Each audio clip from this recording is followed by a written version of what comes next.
Seated. Happy Memorial Day weekend to everyone. We're so glad that you are here today. I know that it's a busy travel weekend.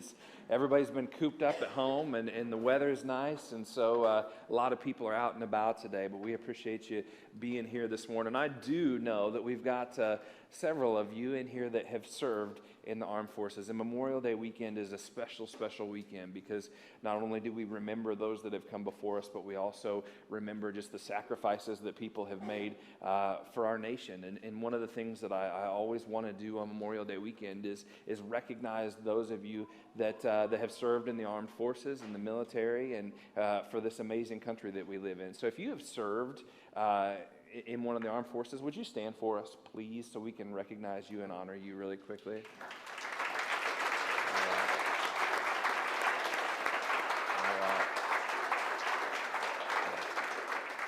I know I speak for everyone when I say thank you for the sacrifices that you all have made, and I know that this country at times, man, it seems divided, and we see strife and conflict, but we have an amazing country that we live in, and people are able to view their opinions, voice their opinions, and man, God's been good to our nation, and I pray that He continues to do so. But we thank you for the sacrifices that you all made. Hey, I want to share with you, we've had some, it's been a big weekend around the Schneider household. We adopted a member of the family this weekend, and I just wanted to introduce you to, this is Maisie. Jaron and I have been really like, Nora, we're not getting a dog. We're not getting a dog. We don't have a yard big enough for a dog. We're not getting a dog. I told Jaron for years, I said, I'm not walking around with some little rat on a rope because there is just nothing that is more embarrassing looking than that. And so, you know, if we get a dog, let's get something like a big dog. And of course, this is what we end up with, and it's this little thing. But man, it was so worth it to see those kids' faces light up, and I didn't have to stay up with it at all last night. So while it whined and cried, so that's Maisie, and we just got Tyus potty trained, and so why not bring something else in the house that pees on the carpet and needs to be potty trained? So I mean, what else do you do in that situation? So. So it's been a big weekend for us, but we are sure glad to be here this morning. I don't know about you guys, but the teaching that Kevin has been sharing over the past 8 to 10 weeks, man, it's been so timely for me.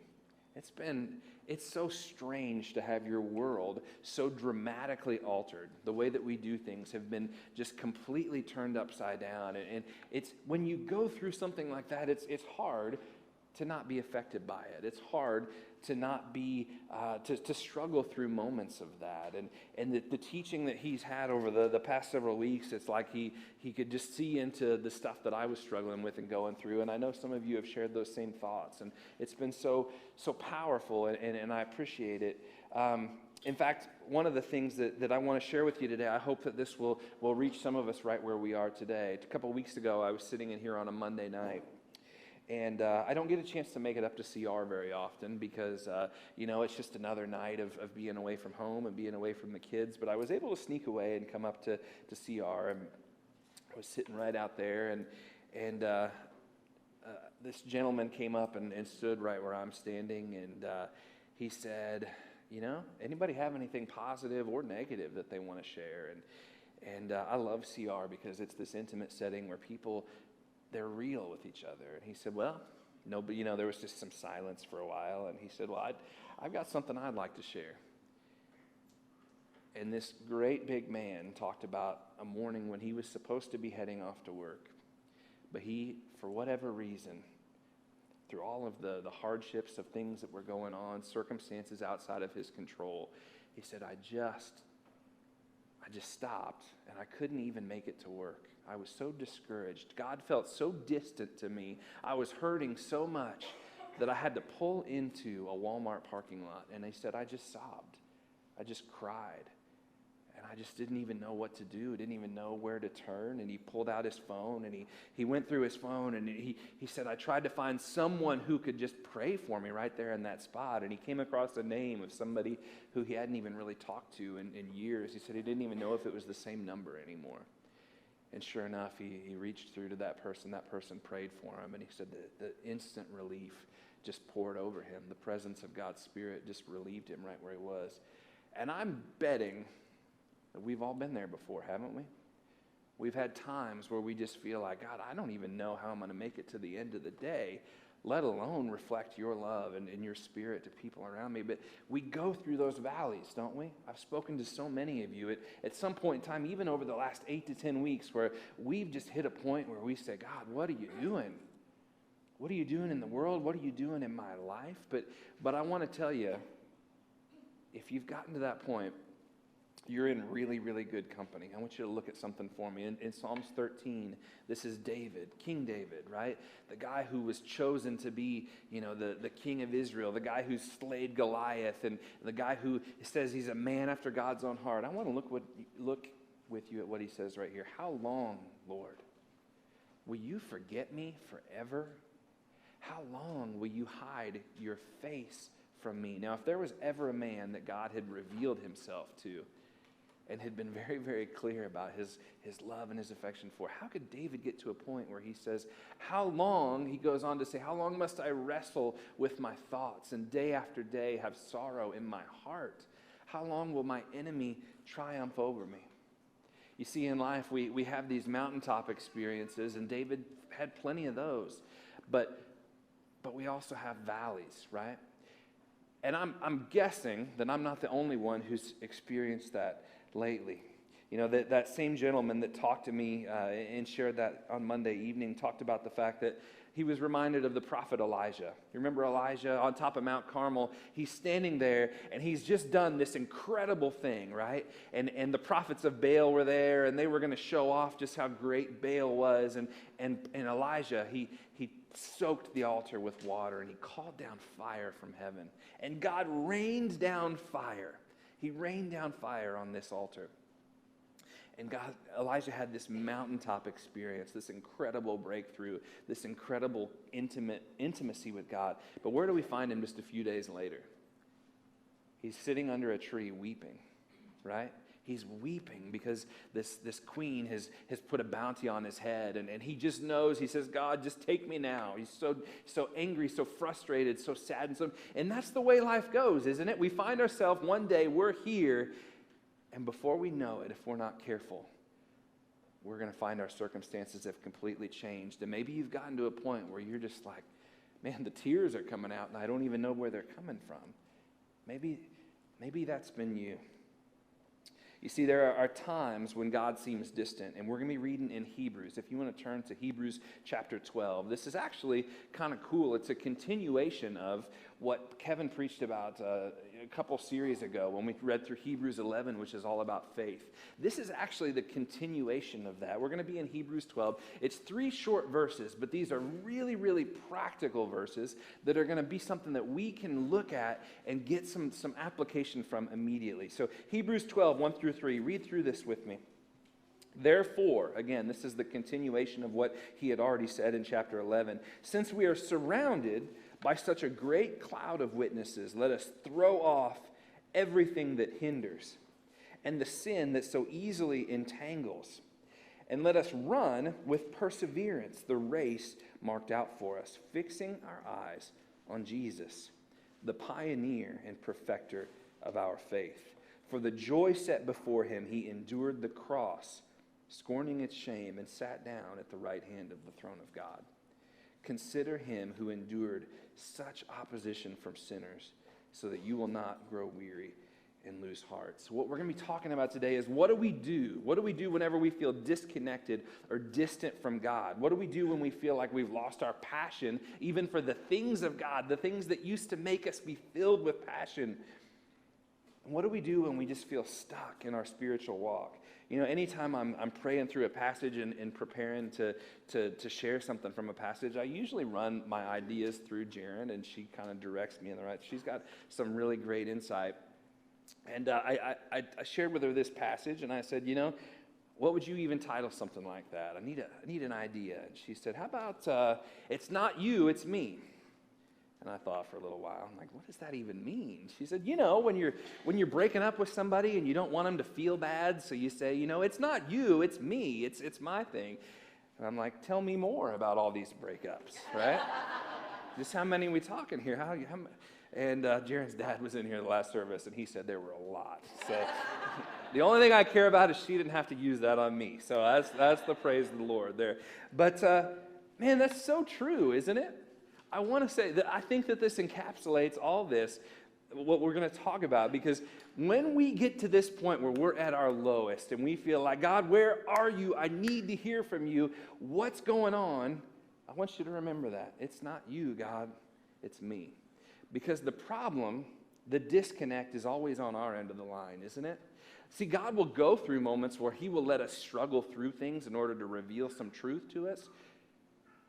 But he never disconnects the line, does he? He never stops caring about us. He never stops hearing from us. And the disconnection always is on our end. You see, the first thing that the author here says that we need to do when we're stuck, right? When we've lost our passion for the things of God, and maybe we're overwhelmed by our circumstances, the author says that we have to lay down our weights. He talks about the fact that our life is a race. You know, Kevin talked a few weeks ago about finishing the race well, and Paul talks in 2 Timothy about, I've run the race, I've finished well. You know, our lives have been compared to a race. Each one of us has been given a course that we have to run. And the author tells us that if we're going to run, if we're going to take running seriously, we got to figure out what weights we can get rid of. I know I got a couple runners in here. Is weight kind of important, John, Brad, on the stuff that you got? Yeah. If you really take running a race seriously, you don't want to carry around a heavy pack with you, right? You don't want to drag around, weights. But the weights are something that sometimes we don't even know that we're carrying, aren't they? You see, weights can sometimes be something that's innocent. You're thinking weights, you're thinking like it's got to be a negative thing that we got to cut out of our life. But sometimes weights can actually be something that looks positive to everyone else. In fact, you can even be praised for things that are weights in your life. You know, a weight can be even something that looks really, really spiritual. And here's what a weight is. A weight is anything that's going to drain you of your energy. Weight is anything that's going to hinder you from experiencing that intimacy with God that you're desiring. And man, there are a lot of things that can fall into that category. You know, as I've prayed through this passage, God's been showing me some things that are weights, and I never even viewed them through that way. I never even viewed them through that lens. So let me give you just some ideas of what some weights can be that we carry around in our life, the things that are dragging us away from having that intimacy with God. It could be a person or a group. You know, I despise when our high school kids get into a relationship with somebody that doesn't know Jesus. Man, there is nothing that will mess up their walk faster than that. And some adults too, right? Don't you just hate it when a friend just goes with somebody that they're negatively, they're a weight, they're just going to draw them away from that relationship with God. Maybe it's your schedule. Man, I've been convicted in this. Any of us over the last 8 to 10 weeks had our schedule dramatically changed? Yeah. Pretty incredible, isn't it? And not always for the good. I mean, some of us have been out of work, and I don't want to make light of that at all. But I know Jaren and I, we've talked, and there were weeks before all this started where it just felt like we were at a race on Monday to get to the finish line on Friday night, right? And we were just striving, and it was just, can we stack another thing in there? Can we go here? We would, kind of high-five each other as we passed along and handed off the kids to one another as she went to a meeting or I did something ministry-related, and we just we ran, right? And sometimes it feels like our schedule can get in the way. It can be a weight. And I want to encourage you, as you're adding things back into your schedule, as things start to kind of progress, really pray through what's worthy of taking up your time. Anything that we say yes to means we're saying no to something else, right? So we've got to really, really be aware. What is the stuff that's maybe our schedule is a weight? Maybe the way that we serve even God can be a weight. And here's what I want to, that may sound really wrong. Like, how can serving God be a weight? Well, what's your motivation for doing it? Are we serving out of duty? Are we serving so that we can be seen? Are we serving so that that we can earn something from God, or are we serving because we love him so much? It's out of devotion, and that totally changes the way that we put up with what we experience when we're serving. How about disappointment? Anybody in here experienced some disappointment in your life before? Those disappointments, we tend to just, if we don't let go of them, they'll follow us all through our lives. Got any disappointment in this room? I know I've spoken to some of you. You've got disappointment with things, circumstances that you've been dealt. Maybe we're disappointed with God based on something that's happening in our life right now, or something that's happened in the past. Maybe, speaking of past, maybe your past is the thing that's blocking you with intimacy from God. You know, I found, we talked to inmates at the correctional center in Cameron, and one of the things that they will share is the hardest person to forgive in their lives is themselves, right? Maybe you can't forgive yourself. God's forgiven you of something, but you just keep coming back to it over and over again. Maybe that's the weight. Maybe it's your past. Maybe it's your career. Over time, you thought you were going to be here, and this is what you were going to be doing, and you were defined by your career, and all of a sudden, God changes something, right? And then that definition that we defined ourselves, that role that we placed so much priority on is gone. Maybe for some of it's social media, it's technology. You know, I heard somebody share the other day that they couldn't even make it through the drive-through line at the bank without, sitting there for a few minutes just to pull out their phone and check on whatever. And, I laugh because I do it too. And see, there's a price for being that distracted, isn't there? We are going to miss out on things if we're constantly that distracted. You see, everything in our life, guys, is going to fall into one of two categories. We've got weights, which we've already talked about, and we've got wings, right? See, if weights are things that slow us down, that trip us up, that hinder us in running the race, wings are going to be the opposite.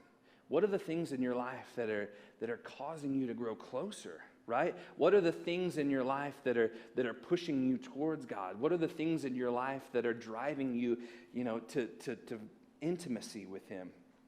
Until we really get serious about laying down our weights, man, we're going to struggle with this. I love to read biographies. I love to read nonfiction stuff. And one guy that I find fascinating is a guy named Charles Lindbergh, right? We all know Charles Lindbergh. In 1927, he wanted to do something that no one had ever done before. There was this great prize. It was like $25,000, which seems crazy that, $25,000 to us doesn't seem like that much money. This was a huge deal to fly across the Atlantic Ocean. And Charles Lindbergh said, I'm going to do this. No one had done it before. And so he builds this, he gets with a team and he builds this plane. What was the plane called? Spirit of St. Louis, right? And he builds this plane, and they're so concerned about weight because they've got to get as much fuel in there as possible that they removed what I would think would be the most important part of the plane, and that was like the glass, right? The windshield. There was no windshield. They just got rid of it, turned it into that whole area into more of a gas tank, right? In fact, they were so concerned about weight, they took the seat out and they replaced it like with just this little wicker thing, like, lawn furniture. And this is how crazy, this blows my mind. They were so concerned about conserving weight that he took all of his maps, right? Remember those things? How we used to get from one place to another. He took all of those maps and he cut all of the edges. Anything on a map that he knew he wouldn't be flying towards, he cut all the borders off of the maps and any areas of the map that he knew he wouldn't be traveling to. That is getting serious about weight, isn't it? I think, what could that have possibly amounted to? But we've got to take that approach to our life. If our task in life is to walk as intimately, as closely with God as we can, and to know him and to serve him, wouldn't we want to get serious about every little thing that's causing us to slow down, that's causing us to get tripped up, that's causing us to be distracted? You see, here's the deal. Our choices in life aren't always between right and wrong, but between something that's either going to hinder us or something that's going to push us towards God, something that's going to draw us closer to him. And you might be asking, like, Mark, how do I even know whether something's a weight or something's a wing? Why do I know what needs to be cut out of my life? What do I know? How do I know? And the answer isn't easy, but it's through prayer. We ask God to show us, Lord, what things are getting in the way? What are the things that I need to eliminate from my life? You know, the author talks about casting aside weights, about laying aside weights, but he also says something about sin, doesn't he? He says, let's throw off everything that hinders and the sin that so easily entangles us. So the second thing that we've got to do, we've got to take an assessment of our life. We've got to eliminate the sin in our life. You see, when I have kids that come up to me, when teenagers say, Mark, I just don't feel like I'm close to God. I don't feel like I'm walking with God like I once did. This is always the first place I want to go with them. Well, tell me about your life right now. Tell me about your time with Jesus. Tell me about what choices you're making. You know, is there anything that you haven't told me? Is there something that's going on that's causing you to feel? Is there sin in your heart that's causing you to be distracted, to get in the way between you and God? And this, guys, if I were to say that there's one thing that usually gets in the way of my life and my intimacy with God, man, there's sin that continues to creep in, even when I'm on guard for it. That's the scary thing. Sin can creep in even when we're watching. And sin is the number one thing that can get in our way of communicating with God. Recurring sin over time is going to create guilt, right? Recurring sin creates guilt, creates shame, creates conviction, and it gets in the way of our communication with God. We have a load of, I was talking with John a little while ago, we've got this big load of dirt in our front yard, and I'm moving it to the back of our house, and so I spent about an hour with a shovel in my hand yesterday, and I'm feeling pretty embarrassed because I spend way too much time sitting behind a desk now. Because after about 10 minutes of shoveling, I started to get blisters on my hands. It's embarrassing. I've got these office worker hands, and my 19-year-old me would be so disappointed in myself right now. But it didn't take long for these blisters to start to develop. And you're going, well, what does that have to do with anything? Here's what I want to say. If I were to do that every single day, if I were to continue to work and have that shovel in my hands, you know, like I used to, and what would start to develop on these spots? Calluses, right? Calluses. That skin would grow hard. It would grow extra layers to protect itself, to insulate itself. And over time, would I have much feeling left in those spots? No. You see, here's what happens when we allow sin to build up over time. It layers upon layers. We have this pattern in our life of sinning and confessing and sinning and confessing, and this guilt starts to develop. And over time, that callus goes to our heart, doesn't it? And it starts to grow. And it starts to cut down the sensitivity. And so God's here. God's talking to us. God's trying to show us and reveal himself to us. But we're not sensitive to the things of the Spirit anymore. Because over time, this callus has built up, and we're not perceptive to what he's trying to show us. You see, recurring sin, it creates guilt, it creates shame, it creates conviction.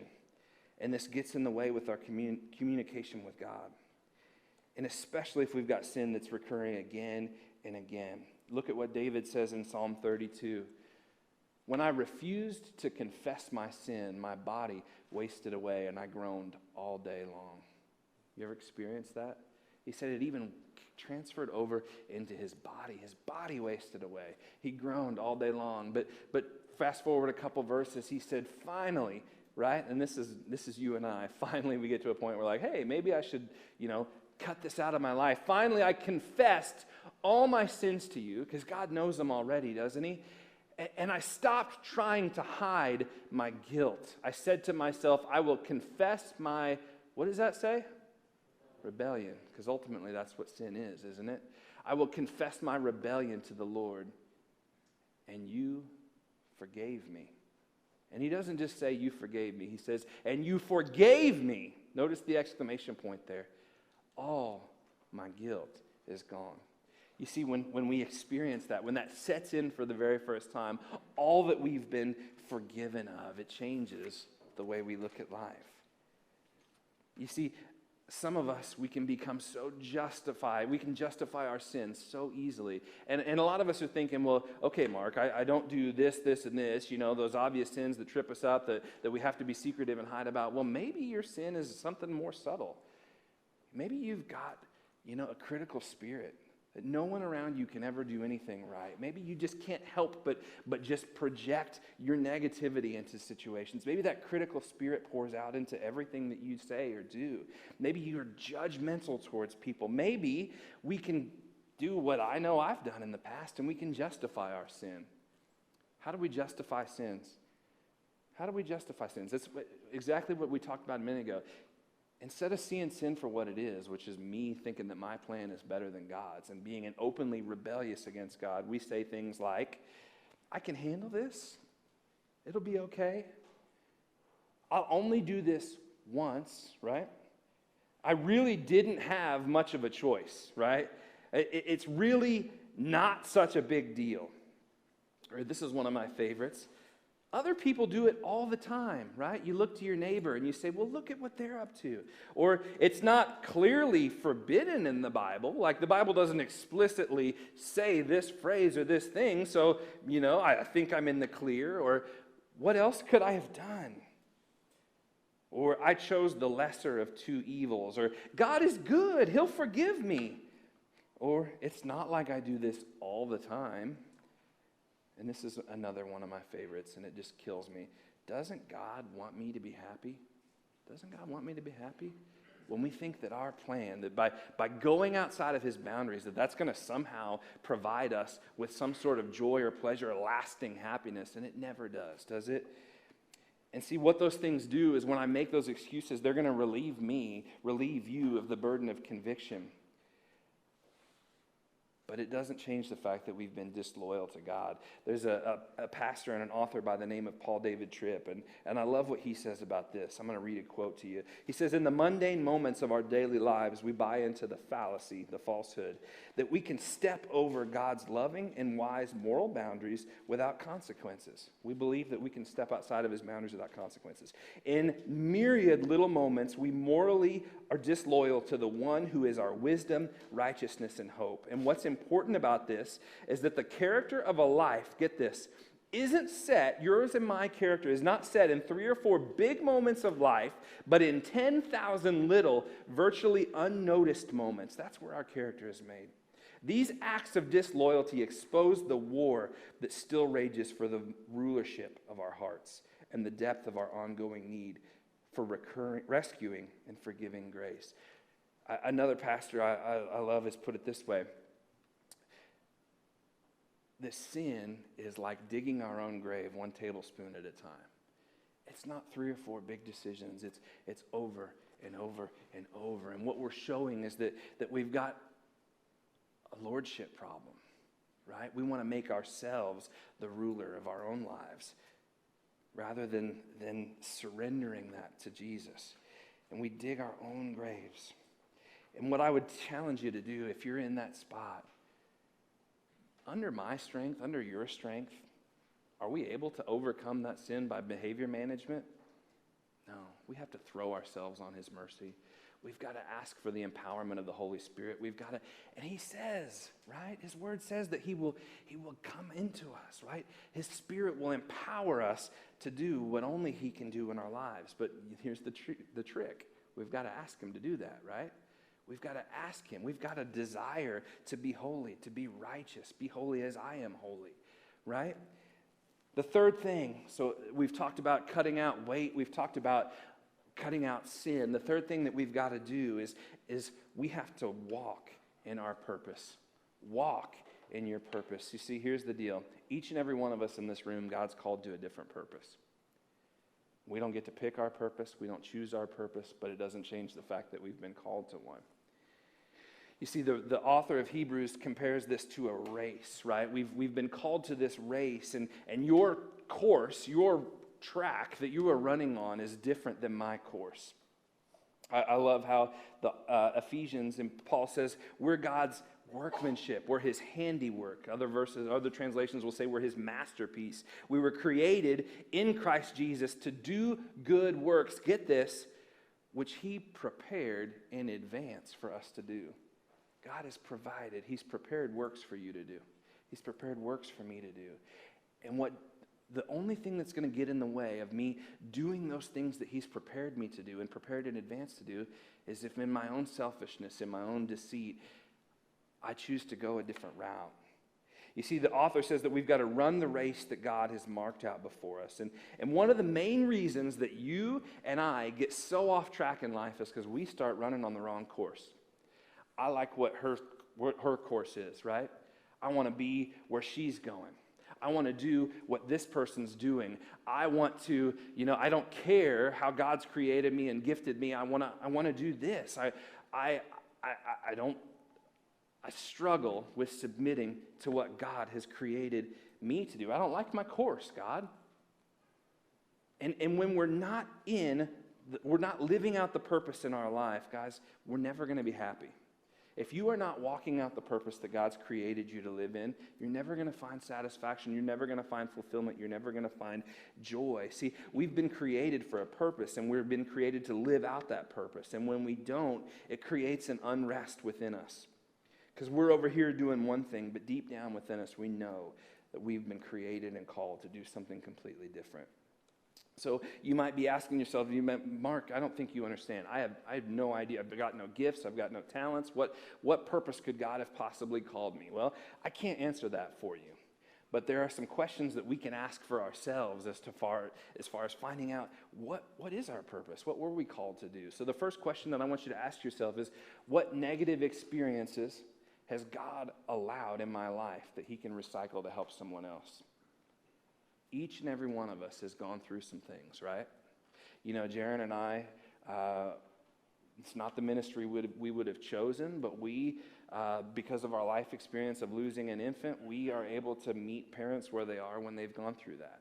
We didn't choose, and a lot of you I know we've talked with have gone through that same experience. And you know what? When we go through experiences, we can either use them, we can recycle them to further God's kingdom and to use that to put our arm around someone and walk alongside them, or we can waste them. We can waste all that hurt and all that life experience that we've gone through. What negative experiences has God allowed? I love seeing people in Celebrate Recovery use what God has allowed them to go through to speak truth into someone else's life, whether it's through grief share, whether it's through going through a divorce, whether it's through abuse at some point in time in their life. Don't waste those things. The second thing I want you to ask yourself is, what do I see happening in the world that is wrong that I want to make right? What do I see happening in the world that's wrong that I long to make right? Has God burdened you for a specific cause, for a specific ministry? Has he placed a group of people on your heart? I love missions. I absolutely love to see new cultures, to experience people who maybe have not gotten to fully hear the truth of the word of Jesus Christ. And I know some of you are the same way. If there's a mission trip, an opportunity to go share the word with someone, let's go. We're going to sleep in a mud hut. Who cares? Let's do it. Let's go. It's dangerous. Come on. Some of us have been called to that. Painters, I know that's your heart is burdened for the people of Haiti. It's your purpose. It's what God's called you to do. The final thing I want you to ask yourself is, what gifts, what talents have other people affirmed in my life again and again? You see, each one of us is made different. Each one of us, we're made in God's image, but we're gifted and created to do different things. What gifts and what talents have other people affirmed in my life again and again? I joke with Carrie all the time that I'm going to come up here one Sunday and play tambourine because I think it would be really cool to be in the worship band. But you know what? It's probably not going to happen because I can't play an instrument. God hasn't gifted me, and so I'm going to stay out of that lane and allow somebody else to serve in the way that God has gifted them and blessed them. And so I want to encourage you, when you look at those questions and you really, really take into account who God's made you to be, how he's gifted you, what he's put on your heart, and what experiences he's allowed you to go through, you wrap all that up in a whole lot of prayer. And there's no shortcut to this. But we wrap that up in prayer and we say, God, show me. Show me what my purpose is. How can you use me to further your kingdom? And I want you to get this, because the purpose, the end result is not so that our name could be made great. The end result is not so that we could say, look at me, everyone. The end result is that we could somehow have an impact to further the kingdom of God on this earth. And anything that we can do to surrender to his will is going to help drive that purpose. Maybe you're like me. Maybe this last 10 weeks has just really thrown a wrench into what you thought God wanted for your life. As we sat around, I love to work with teenagers. I love to talk to them. I love to minister. I love to share with people about Jesus. And for me, the last 10 weeks, when you can't have face-to-face conversations with anyone, when I can't see your faces in here on a Sunday morning, I just felt like, what am I doing, right? And I didn't even realize, I couldn't even put my finger on it. Like, why do I feel so low? Why do I feel so empty? And it's like I'm not doing the thing that I find the most joy, the most satisfaction from. And that's proclaiming the name of Jesus to people. But you know what? In that absence, in that time, God's been showing me some other things. He's allowed me to kind of look introspectively of some things that I've been getting wrong, some priorities that I've been, misplacing. And so I'm not upset over that change. In fact, I pray, and my prayer for you is that through it, that we're going to come out of it differently and with a different focus. So we lay down our weights. We cut out the sin in our life. We find the purpose. We run the race that we've been called to run. And then finally, the fourth and final thing, and man, this is the most important, is when we feel like we're stuck, when we feel like we're empty, we're lost. The author tells us to fix our eyes on Jesus. In verse 2, he says, fixing our eyes on Jesus, the pioneer and perfecter of faith. For the joy set before him, he endured the cross, scorning its shame, and sat down at the right hand of the throne of God.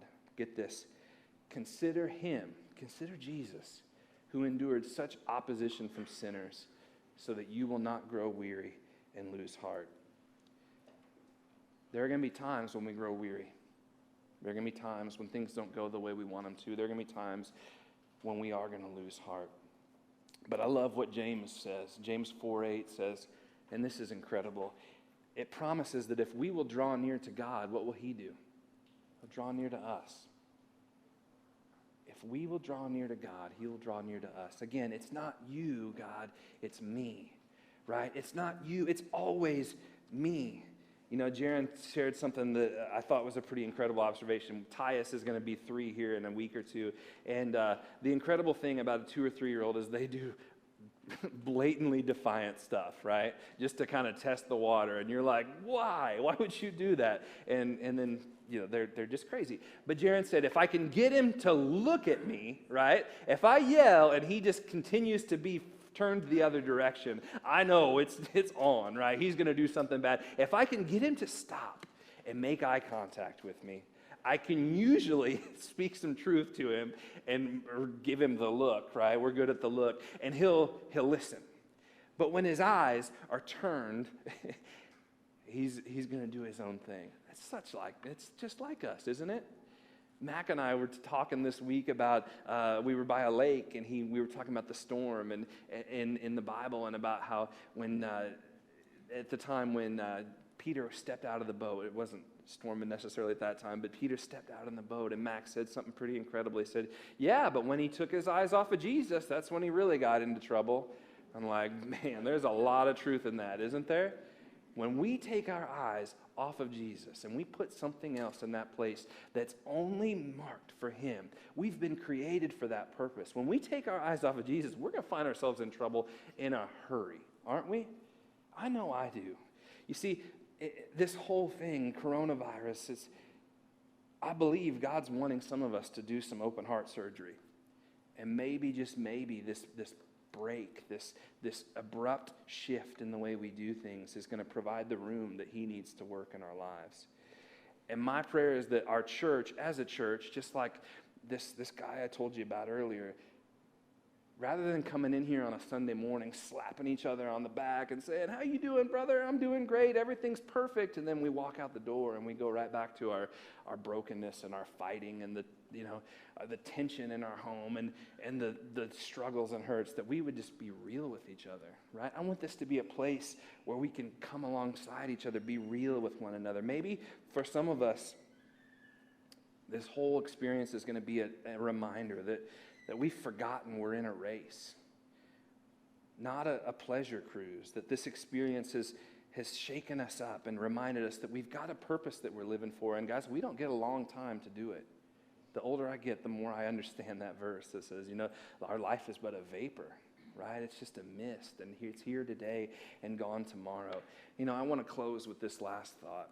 John Piper, he wrote a little commentary on these verses, and it's just so powerful. It reminds us of the importance of fixing our eyes on Jesus. And Kevin always says he hates it when people read from something else on up on the pulpit, but he's not here, so don't tell him. And I think it's really good.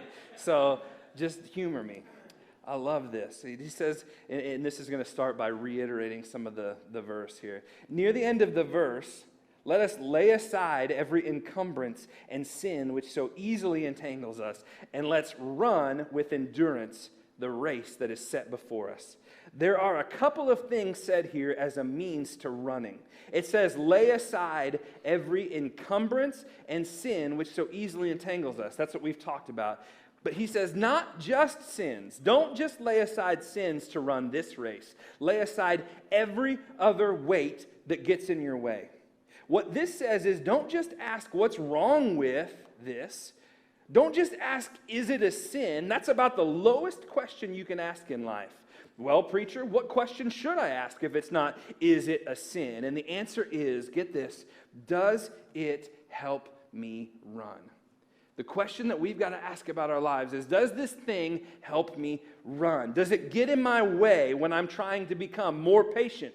Does it get in my way when I'm trying to become more kind, more gentle, more loving, more holy, more pure, more self-controlled? Does it get in my way, or does it help me run? Look to Jesus and lay aside sins for sure, and lots of other stuff. Lay aside sins for sure, and lots of other stuff. And a little voice, perhaps some of you are right here thinking this, a little voice is going to say, this looks like a lot of loss and not much gain. At that point, open your Bible to Hebrews and look at how Jesus in Gethsemane, right? The Garden of Gethsemane, as he's weeping, Jesus in Gethsemane said, tomorrow morning is going to be a lot of loss.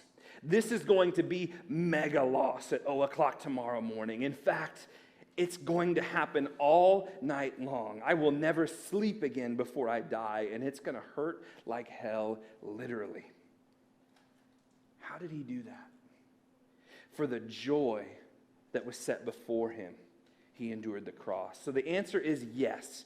It's going to be lost, but I promise you, on the authority of God's word, the Christian life is gain. I want to say that again. It's so worth it. On the authority of God's word, there's going to be loss, but the Christian life is gained. Say to the flesh, say to Satan, the sufferings of this life are not worth comparing to the glory that is to be revealed to me. And so I will lay aside every weight, and I will lay aside every sin, and I will run with Jesus. You see, Jesus was able to look forward to the joy that lay ahead of him. Can we do that? Are we certain of the joy that lays ahead of us? Memorial Day weekends it's a tough weekend for a lot of people. I know a lot of us have probably been out to cemeteries this weekend, and I love to visit cemeteries. It's bittersweet. I like to even sometimes walk around cemeteries. That's kind of weird, but you look at things and you look at these headstones, and there's someone's entire life summed up right there. You've got a year that they were born and a year that they died, and in the middle you've got that little dash, right? And you think about all that existed in the middle of that dash right there.